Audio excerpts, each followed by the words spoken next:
Ladies and gentlemen, welcome back to Mic Check with Mr. Anderson. And for the first time, and hopefully not the last, we are joined today by someone that was really powerful in constructing what we've seen on TV throughout our childhoods and still is today with JCW and many other projects. Ladies and gentlemen, the King Bro himself, Vince Russo. Bro, you sound like one of the Beatles, bro. Like, are you the lost fifth Beatle, bro? What's going on over there, man? I was the least popular one and the least talented. So where are you from? Where are you from? Where do you think I'm from? I'm gonna say. I mean, you sound like you're from Liverpool a little bit, but I'm guessing you're from Ireland. Close. I'm from the same place, literally 20 minutes from our world champion in WWE right now. Oh, so you're from Scotland? Yeah. There you go. Bro, you know what's funny about that? I swear to God, and Ken, I think you worked with him as well. Bro, I swear to God, I worked with him a couple of times, and I loved him to death. Yep. But I swear to God, I could not understand a word he was saying to me. No. The funny thing is, Vince, I would ride with him. And he's who you talking about? Drew. No, I'm not talking about Drew. I understand Drew. I understand Drew. I'm talking about freaking Grado. Oh, Grado. Oh my God. Like, bro, you might as well be speaking Japanese. Like, bro, I would have conversations with him and like literally zero in looking at his mouth. I did. Exactly. But yeah, Ken, so you had an experience like that with Drew. Well, with Grado, you just have to say, Grado, speak American. Yeah, exactly. Exactly. He slows it way down and everything. But Drew's very soft-spoken. He always whatever he has to say is very quiet. Yeah. No matter what the situation is. Yeah. And I would say, huh? And then normally people like slow it down and they enunciate. He would say it the exact same cadence, the exact same speed. Yeah. And sometimes I'd say one more time, or sometimes I just, okay, gotcha. I'm a huge mark for Drew, man. I wish I was booking Drew. I swear to God, I am a huge fan of Drew. Never got to work with him. We DM back and forth once in a while because, believe it or not, his brother is a big Vince Russo fan. And nice. Man, I'm such a huge mark for that guy, man. Yeah. Awesome, man. Well, Vince, I want to tell you, like, I am thoroughly enjoying working with you once again. I didn't know that it would ever happen again, honestly. I had such a blast working with you in TNA. I think we had some well, Ken, I got to tell you, man, we had to, I don't want to really give anything away, but we had to have, we just had JCW this weekend, and there were last minute plans. And I got to tell you, man, when I saw it happening, all I could really think about was what that could mean for you and I. And I was so excited about that because, like you said, man, when you worked at TNA, like, I saw it, I understood it, but I never got to work with you as a performer. Mm-hmm. Oh, bro, I'm really, really looking forward to it. I mean that from the bottom of my heart, man. Same, man. Hey, I wanted to ask you, I've asked you this before in private, just jumping off of TNA, jumping off of JCW a little bit. What's the craziest thing you've ever seen Vince McMahon do? Well, I told you in private what the craziest thing was, but I'm not going to say that in public. I'm not going to say that in public. You know, though, Ken. I'll tell you what I can say in public, and this actually happened. Bro, people don't understand.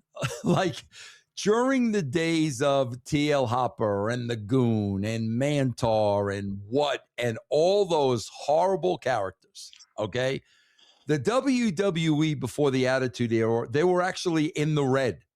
They were actually, if you guys remember, just so I can back it up and you guys remember, this is around the time that, we were competing with Nitro, and Vince gave Bret Hart that big contract so he wouldn't go to WCW.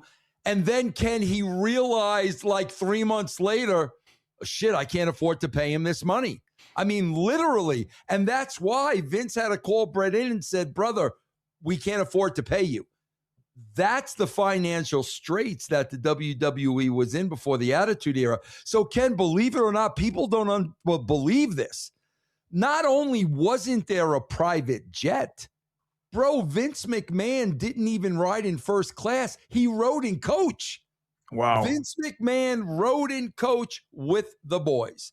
And I will never forget this, Ken. I swear. I'm sitting there in coach like everybody else. And all of a sudden, bro, this is a packed plane. There isn't an open seat in this plane. Bro, Vince McMahon is in the aisle of the plane on his stomach, crawling with his elbows to surprise somebody. I swear to God. And bro, there's families on this plane, there's kids crying, and Vince McMahon in his suit, in his perfect hair, on his stomach through the filthy aisle of a plane. What's the most craziest thing you ever saw him do? I've told this story on this podcast, and it's you're gonna fucking think that I'm kidding you, but it was on a flight on the way over to Iraq, and everybody, we're like 10 hours into a 16-hour flight. Everybody's passed out, and here I see this 65-year-old billionaire who does now fly private jets on his belly, crawling on his fucking elbows. There you go. With a bag of hard candies under one arm, and he's like, down, he's firing them at people. So Ken, what they're going to take away from this interview is we're both liars. Ken Anderson and Vince Russo are both liars making up the same exact story. Yes. Craziness. Yeah. Just absolutely crazy. Was he always so like when I was working there, the list of banned words kept kept getting longer and longer and longer, and the lack of pronouns. Like, what are your thoughts on the usage of pronouns in the wrestling? Well, bro, my takeaway with Vince is, and this was amazing to me, bro. He was so in that WWE bubble 24/7. Like, Ken, when it came to pop culture, this dude had no idea what was going on in the world. I mean, absolutely no idea what was happening in the world, what was happening in the world of entertainment, music, television, all that stuff. This guy didn't have a clue. Bro, I remember, you guys, the great Joe Walsh from the Eagles. Bro, Joe Walsh had just come out with Rocky Mountain Way, and the song was freaking huge. Mm-hmm. He offered to come to WrestleMania to play that for free because he wanted the exposure. Vince McMahon had no idea who he was. Who he was? Right. Then, guys, I don't know if you guys are familiar with Tom Green. Yeah. Bro, yeah. Ken, Tom Green on MTV, the Tom Green show. Yep. Bro, this was before all those shows. Tom Green was before Jackass. Tom Green, he was before all those shows. So, bro, like we were kind of in business with MTV. Okay. So I knew we could have access to Tom Green. And, bro, he was on fire. So I start doing GTV. And it was going to be exposed to be Tom Green TV. That Tom Green, as part of a prank, we're going to have all these hidden cameras. That was the punchline.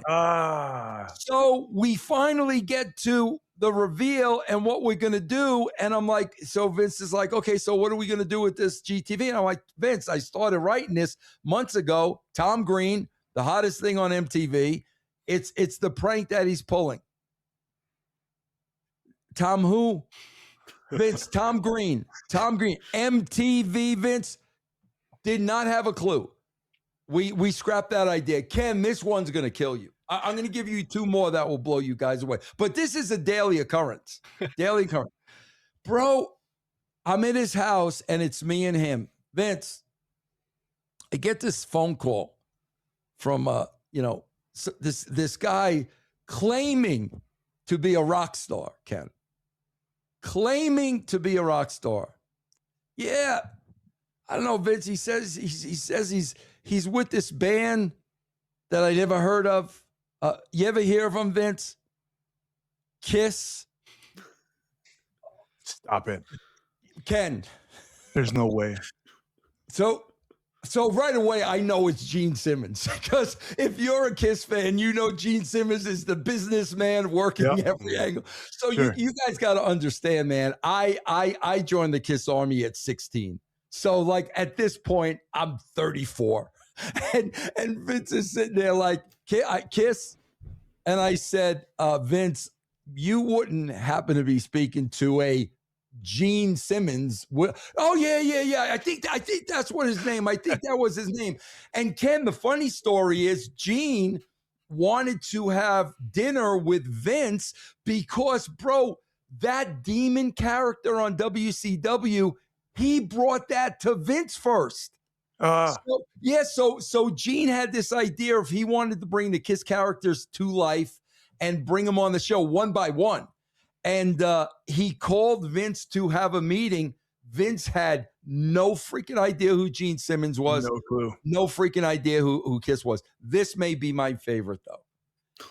Bro, do you guys remember when the internet was first coming out? Remember the Blair Witch Project? Hell yeah. Yeah. And bro, remember the hype was?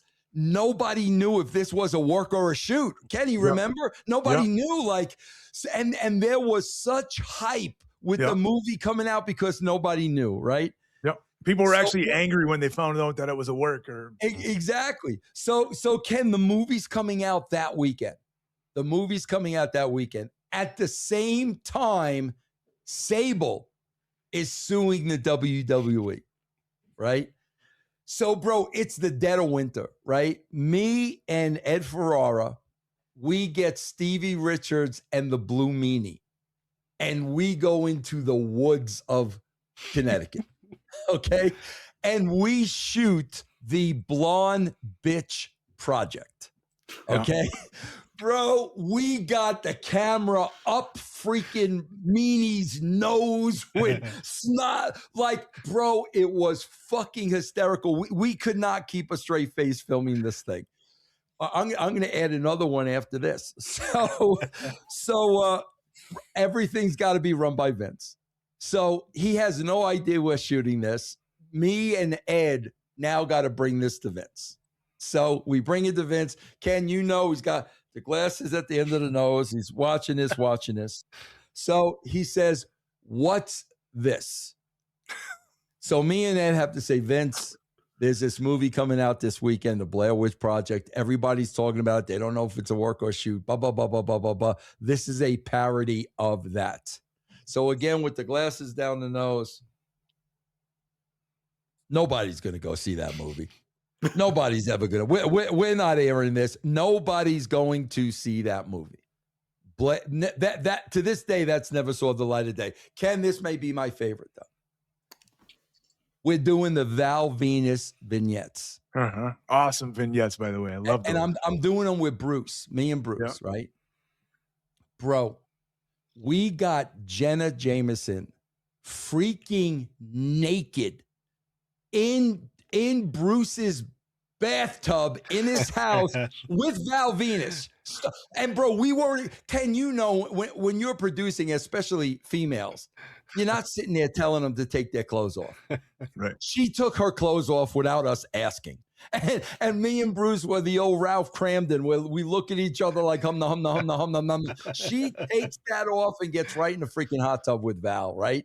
So, man, we shoot with her the entire day. Now we got to bring him to Vince. Okay, now we're showing Vince the voice. Vince, so here's Vince. Who's this? Vince, this is Jenna Jameson. Oh, by the way, she's the hottest porn star, by the way. Yeah. Porn star? I think she's ugly. I'm not gonna air any of these. Bro, I swear to you, we probably got about 12 vignettes with her.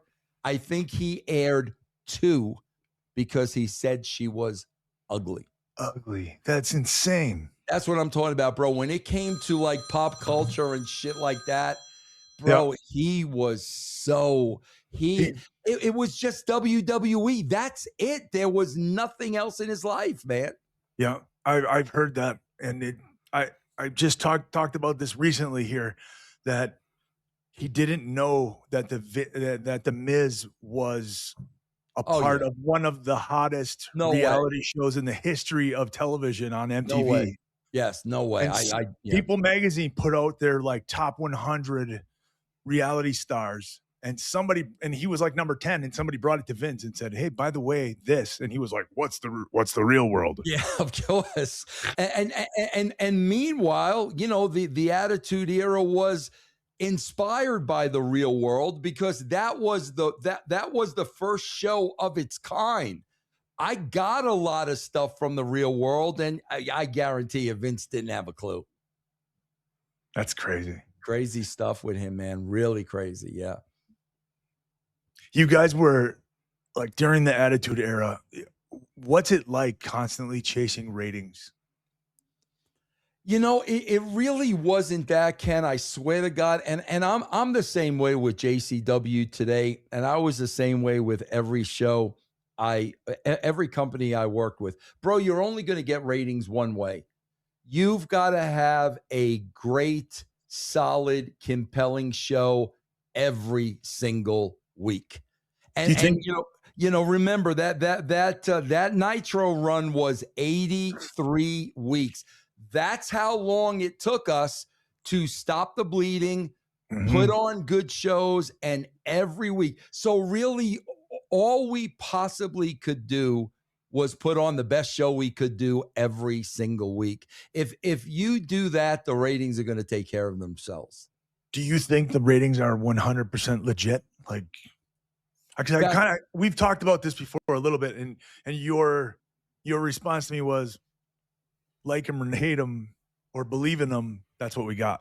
Well, I believe in them a lot more back then than today. And I'll tell you why. Because back then you actually had Nielsen homes. Yeah. So you actually had Nielsen ratings, which was a little archaic. But if you were a Nielsen family, it was a big deal. So you really paid attention to what you're watching. The thing that blows me away today is, you know, a report came out a couple of weeks ago with Netflix, and WWE got 800 billion views and this, that, and the other thing. Bro, Raw is between 2.5 to 3 hours. Yep. Ken, do you know how long you have to watch that to be counted as a view? 2 minutes. If you watch 2 minutes of that show, it counts as a view. And I'm going to tell you something, bro. I don't give a shit what anybody says. With all the money involved in this from Netflix and everybody else, don't freaking sit there and tell me the WWE doesn't have bot farms where every 2 minutes it's on and off, on and off, on and off, on and off. Right. Bro, 2 minutes out of 2 hours and 45 minutes is a view? That's wild. That's ridiculous. Is that a relatively new thing? Yeah. Oh, yeah. It's absolutely relatively new thing. That's how they measure it. 2 minutes is a view. Come on, bro. The thing that I've always wondered, though, is like, there's, say, 330 million Americans. There's how many Nielsen boxes? I looked it up one time, and it was like 0.0001% of the population has a Nielsen box, which isn't an accurate slice of the pie. It's not like right? You wouldn't call that a scientific study. Oh, absolutely not. But Ken, literally just about 3 months ago, they brought the entire system up to speed. They did finally. Okay. And what happened when they did that? The wrestling ratings went down. So when they really did a more accurate account, less people were watching wrestling than they thought. And the funny thing about it was everything else pretty much was stable. Sports, NFL, regular programming, but the wrestling numbers were really lowered when that new system came out. Wow. Yeah. Wild. Fast forwarding to today, What is it? Because we've all talked until we're blue in the face about what's wrong with professional wrestling. What do you love about professional wrestling right now? What's good about it? Outside of JCW, nothing. No, yeah, I do not watch anything else. I do not watch any other wrestling anymore. Here's what I do watch, Ken, and I'll tell you why. They just came out with the second season of WWE Unreal on Netflix. Yeah. This is what I love about that series, because obviously, Ken, you know, being a veteran, they're trying to work you for you to see what they want you to see. Okay. However, when you're it's still a work. Yes. But when you're in the business, you could see through it all, and they're exposing themselves. So if you're really smart to the business, they think they're working you, but they're really exposing themselves. And bro, some of the stuff they expose, they literally look moronic. So if you know what to look for, Ken, here's you can smell a work a mile away, right? Absolutely. And Ken, here's the thing that blows me away. I'm just really starting to understand, bro, there are incompetent people at the very top of the wrestling business, man. They're incompetent, Ken. Vince McMahon, you could say whatever you want about Vince, was not incompetent. Absolutely not. Freaking Triple H is a horrible booker.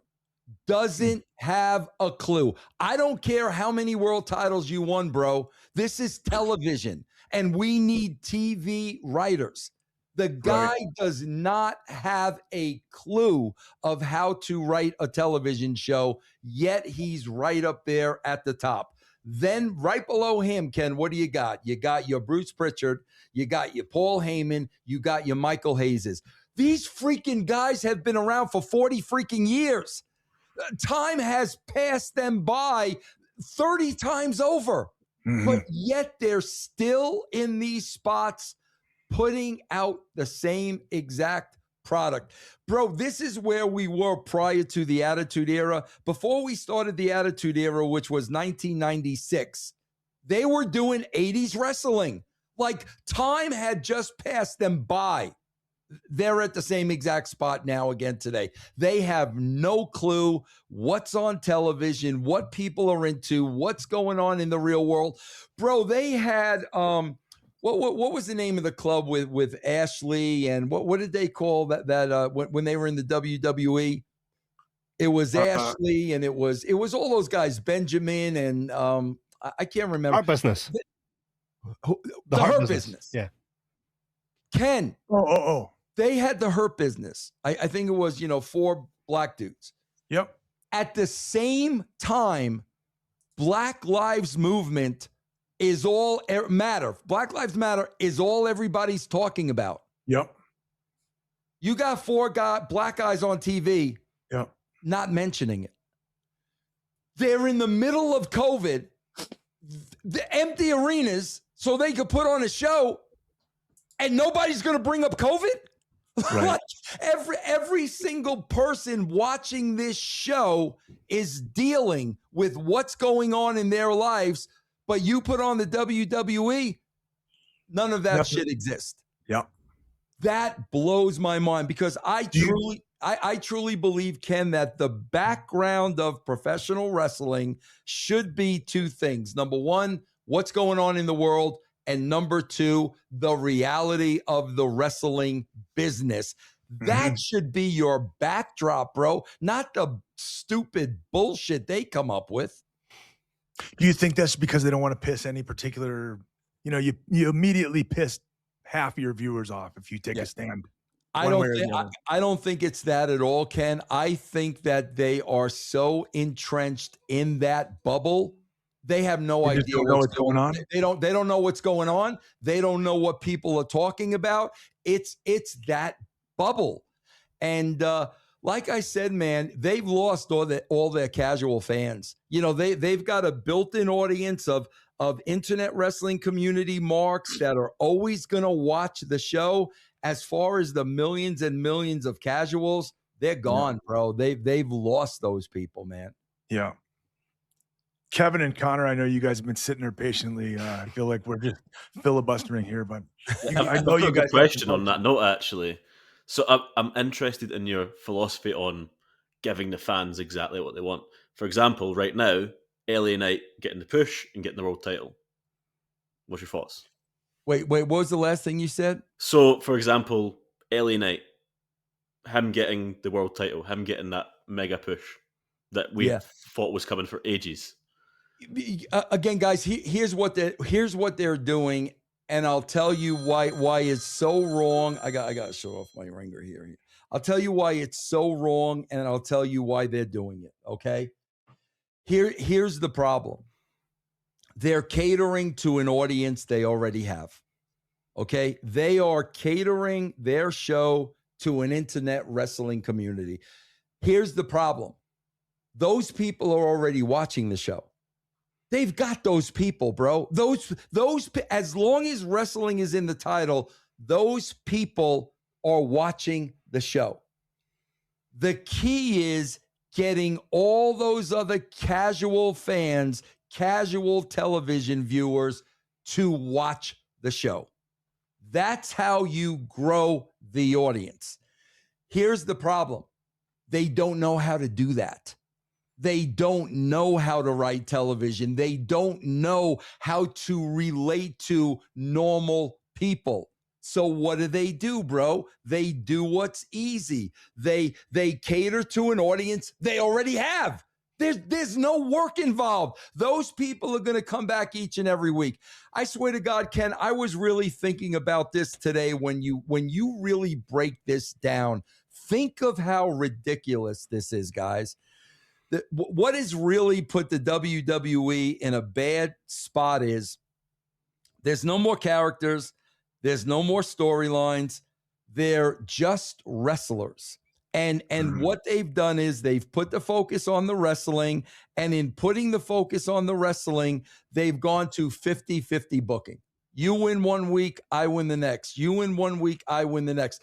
Nobody ever gets over, because if you're booking 50-50, everybody's mediocre. Bro, if you're any team in professional sports, Ken, if you're a UFC fighter, if you're 50-50, you're not over. You're middle of the pack. So they do this 50-50 booking and nobody's over. So then it's like, okay, but why do they do this 50-50 booking? Think about this for a second. Because what has the internet wrestling community screamed about? What is so important to them that the casual fans could give a shit about? Clean finishes. Bro, we are talking about fake wrestling matches. Ken, do you know how sick that is? Wait a minute. Fake wrestling matches need to have clean finishes? Guys, the way you do this and the way it's always been done, there was not one clean finish during the Attitude Era. Because, Ken, what it is you got 4 weeks of television. Yep. Run-ins, interference, countouts, all kinds of shenanigans, week after week after week after week. Now we get to the pay-per-view. Yep. Now you get your 20-minute match and we have a clean finish. Why do we do that? Because the pay-per-view is the end of the story, and now we move on to the next chapter. When you do this 50-50 booking every single week, and you have to have these clean finishes, bro, a clean finish means end of the story. I mean, Ken, you're a worker. You get beat clean, it's over. There's nowhere else to go, and that's why they have no storylines. They're so set on clean finishes. You do a clean finish, the story's over, bro. There's no place to go. So literally, man, they are just catering to a very, very small audience. AEW's doing the same exact thing. And guys, like Ken said, You know, when Nitro overtook the WWE, you saw that growth in ratings. When the WWE took Nitro back over, you saw the growth in ratings. Bro, AEW, WWE have literally been here like for the last 10 years. I mean, there has been absolutely zero growth. But it's funny because like it seems like the company keeps taking on more and more and more money. It's not like the company's getting poorer, right? It's not like they're doing something right. Well, bro, you know what though, Ken? I'll be honest with you, because listen, man, we live in a world where content is king. Yeah. You know, these 24-hour streaming services, they need content. And what really that people want now more than anything is live content. Live content is so important. So what happens is you've got your ESPNs, you got your Netflix, and they're going to pay a premium to the WWE for this live content that's so valuable. But here's what happens. The check is already cashed. They don't give a shit what they put on TV. It doesn't matter. Bro, the reality of the situation is whether it's 10 million people that watch or a million, Ken, they're going to collect the same money. Well, and I was consulting for the USA Network, and the WWE didn't know about it. But every week I was watching the show and sent me a critique. And I even said to them, do you guys not understand? If you give them X amount of dollars, they could phone it in. It doesn't matter to them. I said to them, you should work out the contracts with them based on numbers. The more people that watch the show, this is the bonus money you're going to collect. But if they're cashing the check for the same amount of every week, they're not going to give a shit what they put on TV. So do you think they're not thinking long term at all? Because like I just heard, I think it was Bruce Pritchard say that the one cool thing about Vince was that he was always thinking long term. He didn't really care so much about today.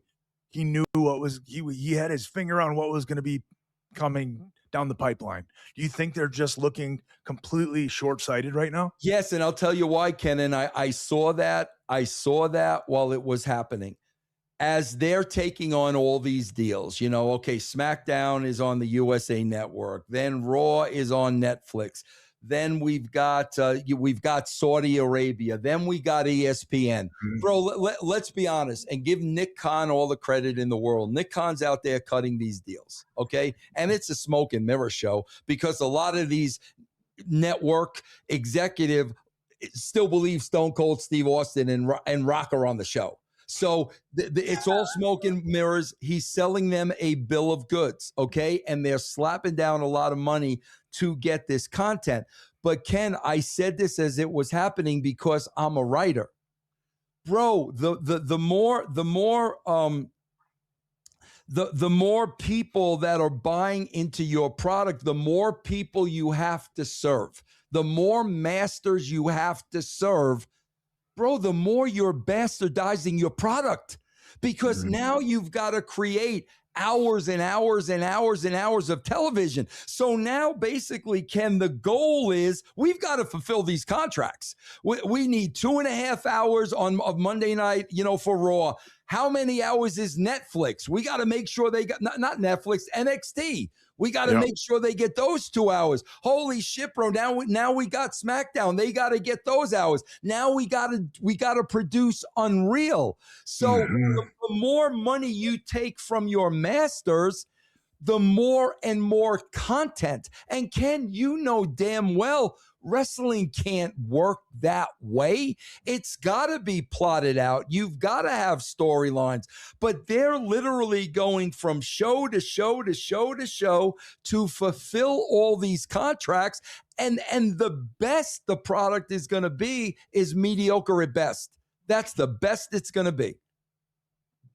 About 5 or 6 years ago, as a wrestling fan, I was really excited because there was this new wrestling company coming along, AEW, which for everybody that had got kind of stale on WWE and what was already out there, for us, this was like, oh, this could be the torch, you know, I wouldn't say it would be like WCW, but, you know, in the same way that they forced each other to be better because we knew the Khans had a lot of money. I would have thought at that time that that would be a great fit for someone like yourself. Why have we never seen yourself and AEW kind of? Why have you never? See, that's real simple, and that's part of the problem too. And like Ken knows this from his experience, bro. When you're the promoter and it's your money, you want to write the show. It's that simple. I can't tell you how many calls I've gotten from promoters over the events. I want you to come in and write our show. And I'm like, no, you don't. It's your money. You're going to wind up writing the show. Here's part of the problem that you're having. You've got Tony Khan, who will tell you himself he was booking matches when he was 6 years old in his little knapsack. The guy's the biggest wrestling mark on the planet, okay? Now, on the other side of the coin, it's not his money, but Triple H is a huge wrestling mark. Here's the problem. Both Triple H and both Tony Khan are producing on a weekly basis a wrestling show that they like. Who gives a shit what you like? Bro, when I am writing a show, the only thing that can tell you what direction to go, the only thing you have that is concrete evidence are the numbers. Everything else is a freaking opinion. And quite frankly, I don't give a shit about your opinion. I don't give a shit about my opinion. We've got to serve the masses. So what do they want? And that's where the numbers and the ratings and the minute by minutes and all that shit comes in, because they tell you what they want. And if you want to increase ratings, here's all you got to do. Give them more of what they want and take away what they're not watching. But you got Triple H and you got Tony Khan that are booking a show for themselves. And guess what? There's a very, very small audience that likes the wrestling show that you like. Yeah. I mean, Ken, you look at JCW. I can go down the line with characters. Freaking cocaine. Vince Russo has never done cocaine in his life, nor will he. The ring rat. Okay, Ken, some people like big asses. Vince Russo's not a fan of the big ass. Okay, I don't write a show for me. I write a show that I think is going to appeal to as many people as possible. And Ken, what happened at JCW? In 10 weeks, we went from 10,000 views to 40,000 views. And I don't even want that, because what I did was easy. Yeah. What do the people want to see? Just give the people what they want to see. It's not about what you like. And guys, you know Tony Khan loves the long 20-minute wrestling matches and 19 matches on a card.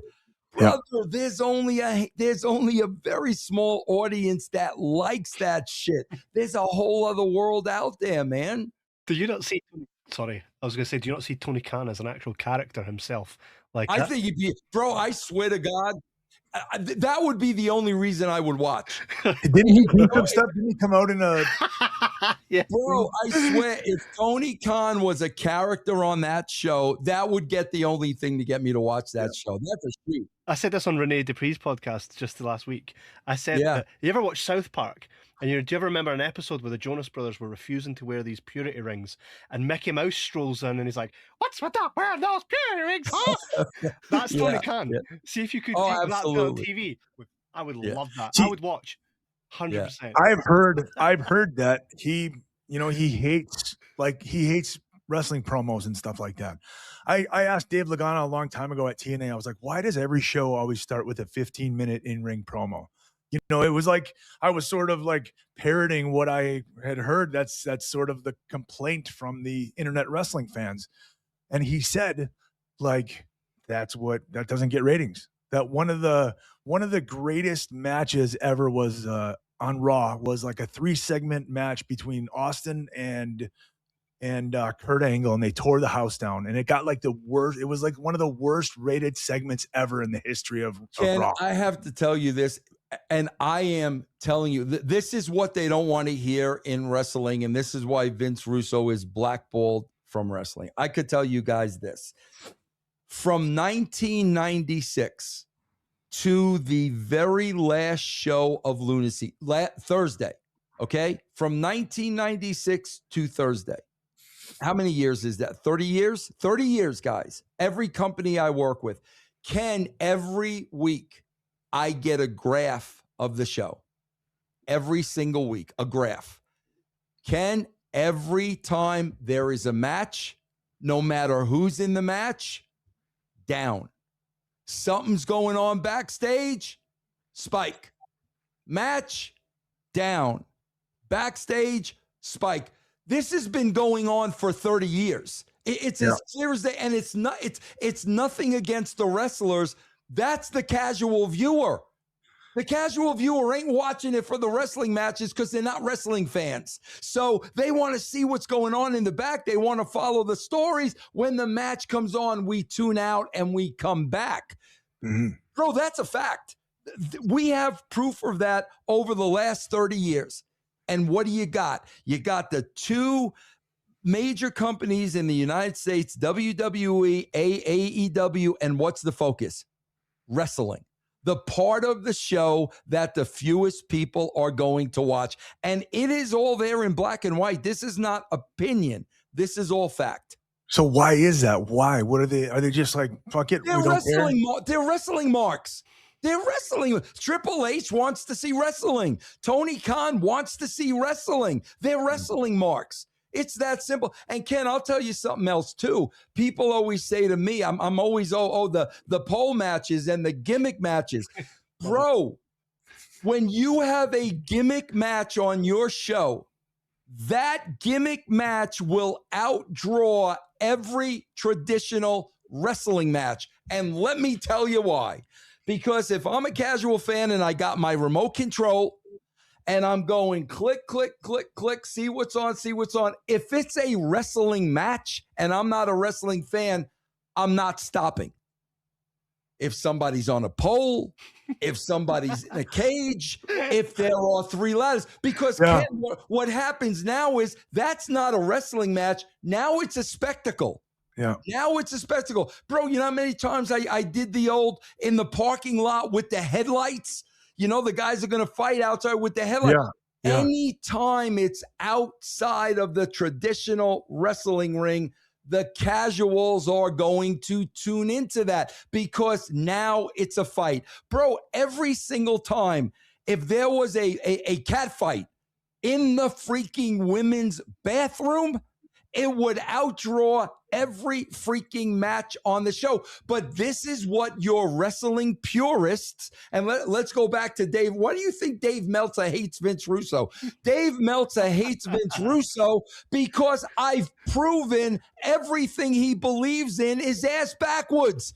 Dave, bro, do you know, I never even got a goddamn Booker of the Year award, bro. We were doing 10 billion people. Bro, he hates everything that I did because it got over, it drew millions of people, and it wasn't traditional wrestling. And that's the thing. It's like, Ken, when Vince first brought me in, here's my job. You're writing the TV. You get as many people to watch this show, whatever you have to do. I want you to get as many people as possible to watch this show. Period. End of story. At the end of the day, these guys are wrestling marks. Triple H is a wrestling mark that wants to see a great wrestling match, and Tony Khan is the exact same way. Ken, you saw the freaking ridiculousness we just did this weekend? I mean, come on, bro. You heard those people. Yep. You hear what they go crazy for too, like exactly, like bro. You know what they non-traditional stuff. Absolutely, they want to be entertained. That's it. Yeah. You said there, Vince, that Vince Russo is blackballed from wrestling, right? And if you look back in the history of every wrestling company that's ever existed, there's always been good and bad. So why is it that people shit on you? In your opinion, why is it that Vince Russo gets the shit, but we just forget all the great stuff that you did? In your opinion? Because let's face it, man, Vince Russo fans are the casual fans that don't watch wrestling anymore. Vince Russo fans are the television fans. The fans that are vocal, that's the internet wrestling community. And they know damn well Vince Russo is not a wrestling guy. I am an entertainment guy, because entertainment is going to draw you more eyeballs than wrestling every day of the week. And all these people want are wrestling. And Ken, here's the sad thing. The talent have played right into that. Ken, I was just talking about today. I don't want to give anything away, but I want to talk. I want to talk about today. I did a show today with Ben Hameen and Stevie Richards. We do a show every week, and we were talking about, Ken, they just had on Monday Night Raw CM Punk and Finn Balor. Okay, just had it on Monday Night Raw main event. Hell of a match, 5-star match. CM Punk beats Finn Balor clean 1, 2, 3. Okay, they got all their shit in, a billion kickouts, all that shit. So me as a writer, here's what I'm sitting here saying. I'm saying this as a writer. Okay, CM Punk went over, Finn Balor lost clean. As a writer, and with Finn Balor being a character on my roster, what does that do for Finn Balor? You're not giving Finn Balor the rub because he's been there 10 years. So it's not like this is his first match and he's getting the rub. So you beat Finn Balor clean. You do nothing for Finn Balor. Right. And we just went through this over the weekend. You've got a match with another veteran. Somebody's got to go over and somebody's going to lose. But you know, without me even telling you, we got to protect the guy who's going to lose. The guy who's going to lose, there's got to be an out. There's got to be a reason. There's got to be an excuse, because if you just beat him, you're going to hurt him.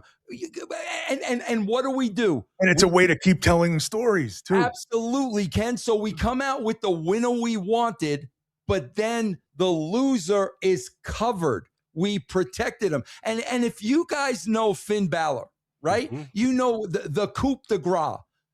Bro, how easy is it to do that move? And oh my God, I've twisted my ankle. I've blown out my ankle. You deliver that move, it looks like you're going to win. Then you start selling the ankle. Yeah. Okay, bro. Now Finn is covered. Now the fan can say, holy shit, Finn could have won that match if he didn't blow out that ankle. Right. But they don't do that. They beat him clean. And how does that help him? It seems to be the philosophy that they have now, is that if there's a great match and it's a close match, it can be a clean finish and they're protected. That seems to be how they do things now. Yeah, no, they believe, and bro, this is true for their community. If two guys have a great wrestling match, they're going to be over. That's what they believe. And bro, again, that's true for the internet wrestling community. Again, the millions and millions and millions that are no longer watching, that's why they're no longer watching. They don't give a shit about that. That's why they're not watching. This is believability. I think we all knew that Finn was going to lose. There was a home crowd pop as well. It was in his hometown. That's why they had him in the match. And that has to, and that's part of the booking too. You're going the way they've built and booked Finn. You know he's losing. That's horrible booking. I want to believe at least I've built up a talent enough to think he's got a chance of winning the match. Because if you know freaking Punk is going, why am I watching the match? Why am I sitting there for 20 minutes knowing what the finish is? It's funny. Okay, you say that you're not a wrestling guy, that wrestling, at least in the eyes of the fans or the majority of the fans, right? The wrestling part is the least important. With that being said, I have a wrestling school. So what do you say to my students is the number one thing that they need to work on? I say it's Ken. I can't tell you how many times I've had this. I had this conversation 10 times this weekend.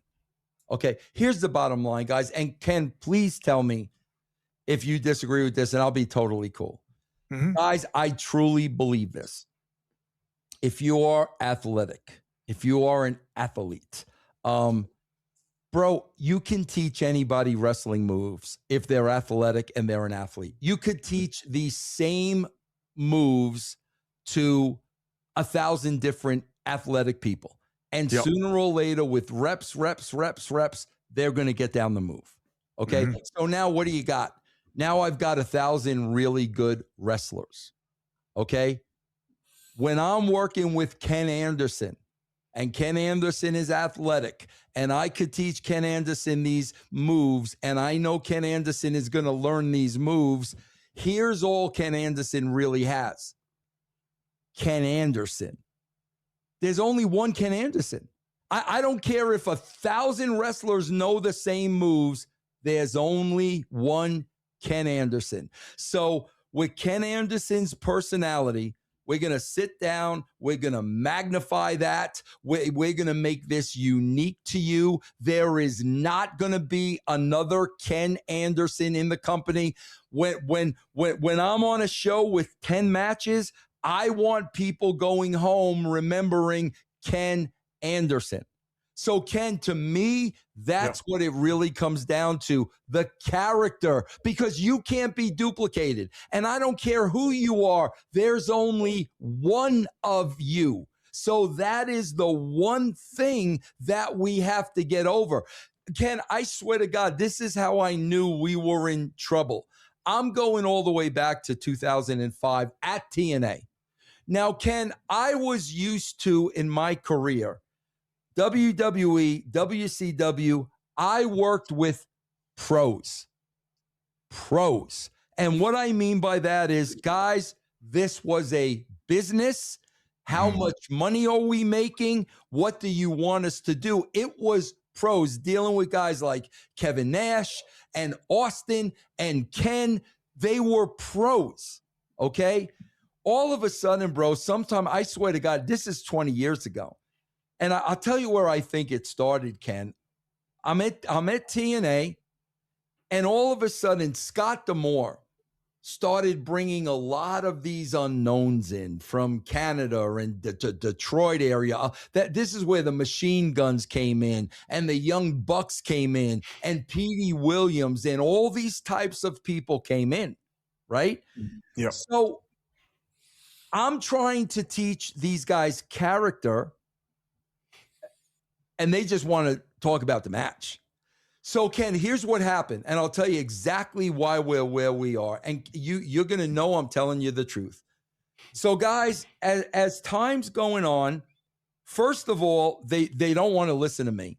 So I literally, my attitude now is, bro, go out there and do whatever the fuck you want to do. You're never going to get over. So go do what you want to do. Go flip, go flop, whatever you want to do. So here's what happens, guys. Now you start seeing this. They're all walking around the back, Ken, doing this. They're memorizing the spots.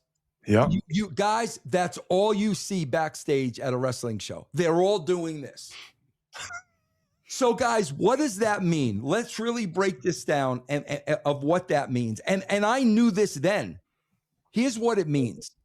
When you're in a wrestling match and you have to memorize 20, 25, 30 spots, okay? Yeah. What's the first thing that goes out the window? Your character. Your character. You can't remember both. You can't remember both. So now what happens is you're getting all your spots in and there's no character work. It just looks robotic. Yeah, you're not playing to the audience. You're not selling the booth.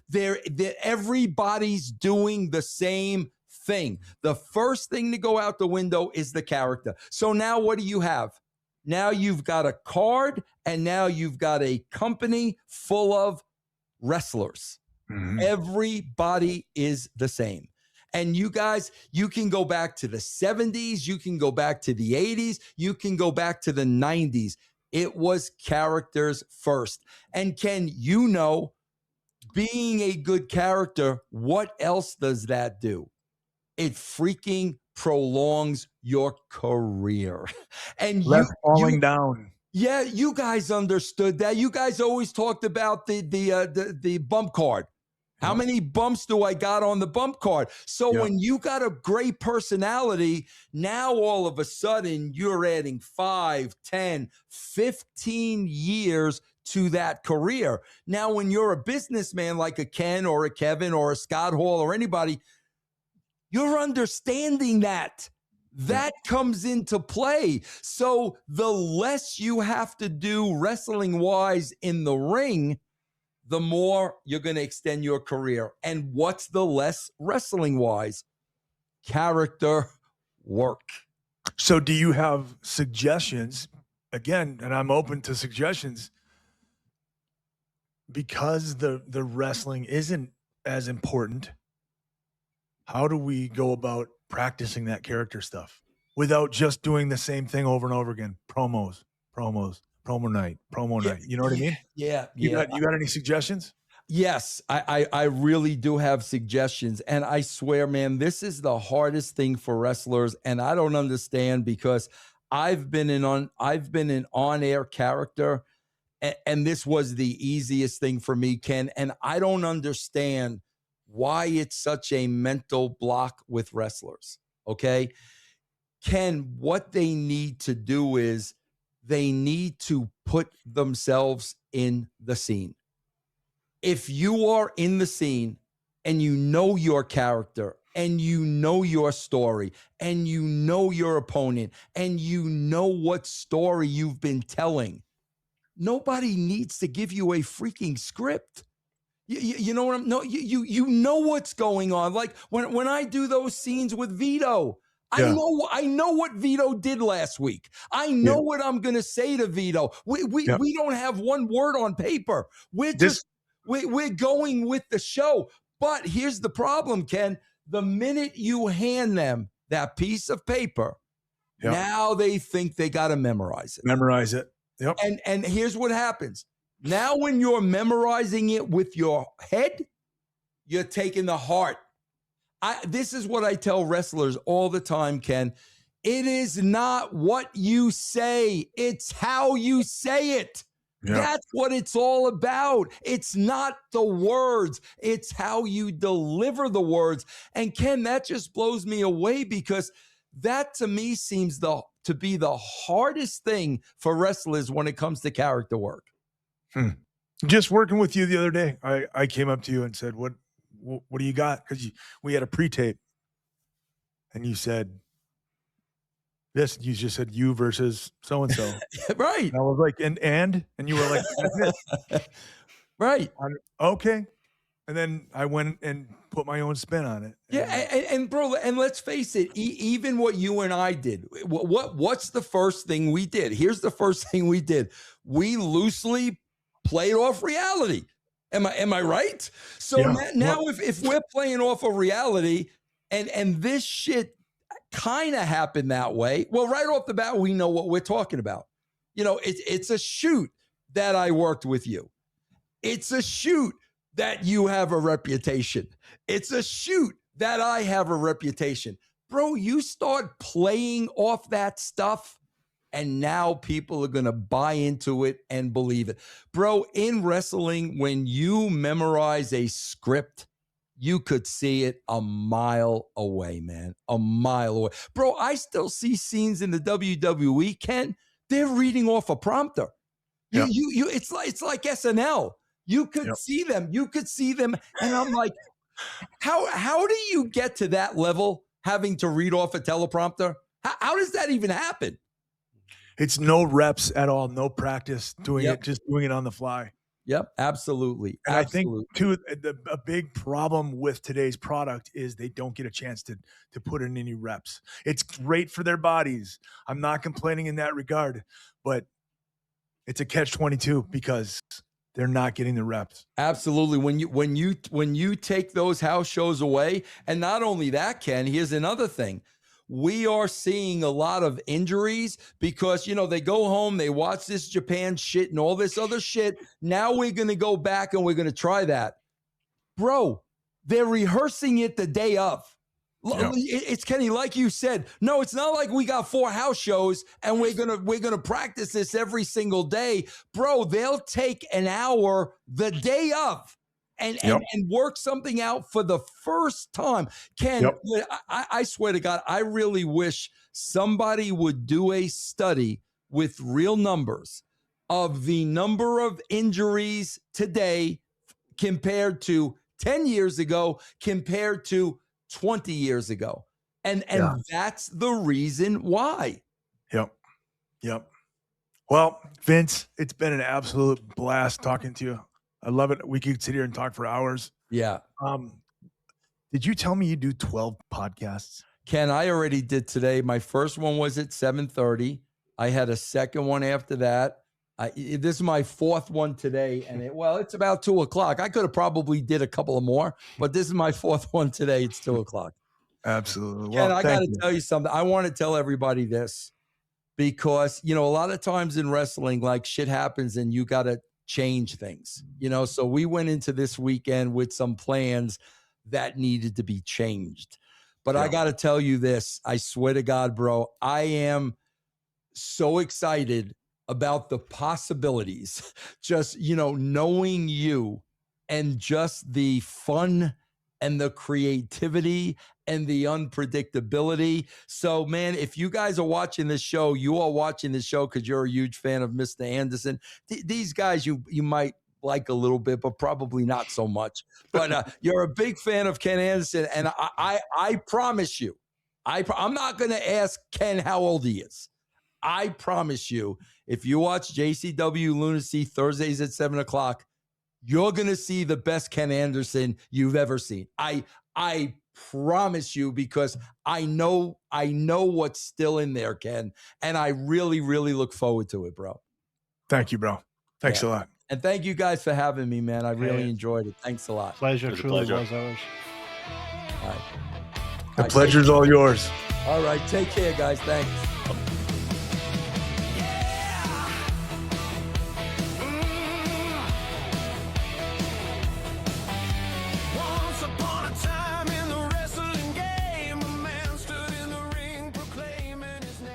JCW Lunacy. New episodes every Thursday night at 7 p.m. on YouTube.